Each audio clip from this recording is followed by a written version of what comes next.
3, which is how to win people to your way of thinking. In this chapter, Carnegie argues that it is almost impossible to win an argument. And he says that arguments only serve to make the other person defensive and less likely to listen to your point of view. Carnegie provides several tips for avoiding arguments, such as avoiding name-calling, listening to the other person's point of view, and focusing on finding common ground. Principle 2, show respect for the other person's opinion. Never say, "You're wrong," because no one likes to be told they're wrong. In this chapter, Carnegie discusses the importance of being tactful and diplomatic. He argues that we should avoid saying things that will offend or hurt others, even if we disagree with them. Carnegie provides several tips for being tactful, such as avoiding criticism, using humor, and being positive. Principle number 3 is, if you are wrong, admit it quickly and emphatically. In this chapter, Carnegie argues that it is important to be humble and admit when we are wrong. He says that in doing so, doing so will make us more likable and respected by others. Carnegie provides several tips for admitting when we are wrong, such as being sincere, owning up to our mistakes, and offering to make amends, which can be quite powerful. Principle 4, begin in a friendly way. Carnegie discusses the importance of using kind words and compliments. He argues that in doing so, you will make others feel good about themselves, and they are likely to want to help us. Carnegie provides several tips for using kind words and compliments, such as being sincere, specific, and timely. Get the other person saying yes, yes immediately.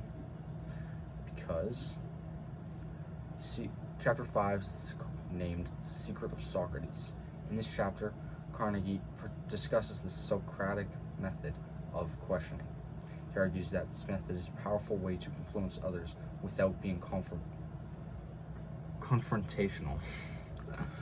Carnegie provides several tips for using the Socratic method, such as asking open-ended questions, listening attentively, and summarizing the other person's point of view.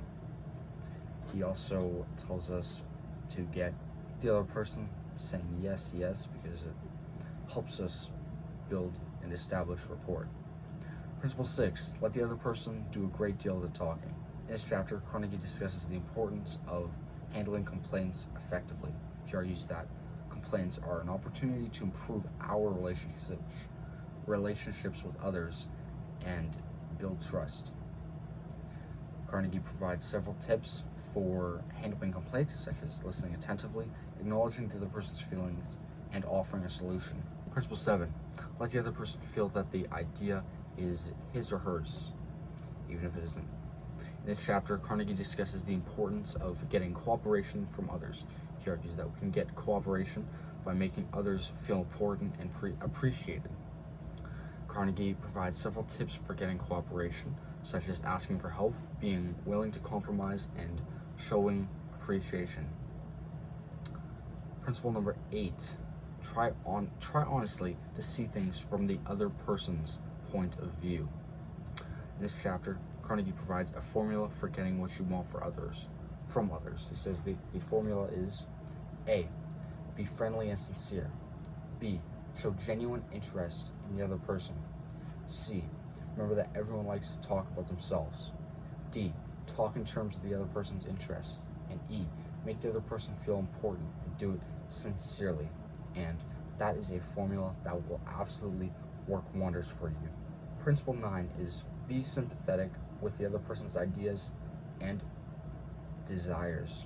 In this chapter, Carnegie discusses what everyone wants. He says that everyone wants to feel important, appreciated, and respected. Carnegie provides several tips for making others feel important, such as using their name, giving them compliments, and listening attentively.